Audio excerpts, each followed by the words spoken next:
perspectives sont globalement favorables pour le commerce en zone de transit, selon l'étude de Precepta consacrée au sujet. Ce marché qui génère déjà 5 milliards d'euros de chiffre d'affaires restera dynamique à l'horizon 2016.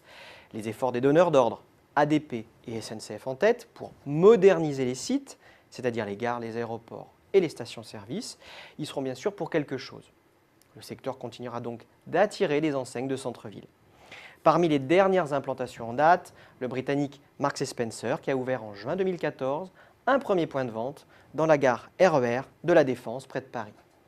Il faut dire que face au ralentissement du commerce de centre-ville et aux difficultés des centres commerciaux, les zones de transit sont des pistes de développement non négligeables. Mais le commerce en zone de transit fera surtout émerger de nouveaux concepts, comme des corners dans les stations-service, mais aussi de nouveaux services. Je pense notamment à la garde d'enfants, aux services médicaux ou encore aux services à la personne. Le commerce dans les zones de transit ne peut donc plus être considéré comme un simple relais de croissance. Il participe directement à la stratégie commerciale et marketing des opérateurs. Je m'explique. Il permet de maintenir le lien avec un consommateur de plus en plus mobile. C'est à ce titre que les lieux de transit devront intégrer la montée en puissance du e-commerce dans l'économie. Et en réalité, les donneurs d'ordre et les enseignes n'ont pas le choix s'ils veulent éviter un décrochage trop brutal après 2016. Le rythme de croissance du travel retail devrait en effet fléchir à moyen terme. Alors, pourquoi ? Parce que les programmes de rénovation-extension des sites de transit vont ralentir. Ensuite, parce que la concurrence entre les enseignes va monter d'un cran. Le commerce en ligne est riche d'opportunités pour les acteurs du travel retail. Les zones de transit sont de fait très bien placées pour tirer parti des nouvelles habitudes de consommation des ménages. Je veux parler des achats en ligne et des pratiques de consommation collaborative. Pour les donneurs d'ordre, il s'agit de définir de nouveaux concepts de retrait, comme les box de retrait pour les e-commerçants ou les conciergeries par exemple, pour se positionner au cœur de ces nouveaux écosystèmes. Pour les enseignes et les marques, les stratégies cross-canal font sens dans les lieux de transit.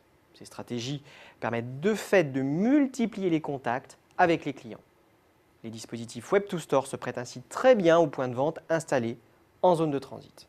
À titre d'exemple, l'enseigne Célio propose de réserver ses articles en ligne avec paiement et retrait en magasin. Cette nouvelle étude de référence a mobilisé toutes les compétences et l'expertise de Xerfi Precepta. Elle présente une synthèse du secteur pour identifier les piliers clés de toute décision stratégique. L'analyse met en particulier l'accent sur les prévisions d'évolution des marchés, la compréhension des facteurs de mutation et le décryptage des enjeux concurrentiels et des meilleurs business models. Pour faire de cette étude un outil de réflexion stimulant et efficace, elle est structurée en 3 modules. Premièrement, la synthèse exécutive est opérationnelle, concise et percutante afin d'attirer votre attention sur les conclusions déterminantes de l'étude. Deuxièmement, le rapport d'analyse concurrentielle et stratégique met l'accent sur les grands enjeux du secteur. Il éclaire les stratégies des opérateurs et cherche à déterminer les modèles économiques performants. Troisièmement, le rapport Intelligence Data vous fournit des informations essentielles sur le marché, sa dynamique et sur les entreprises, avec des données sélectionnées et traitées avec une rigueur professionnelle.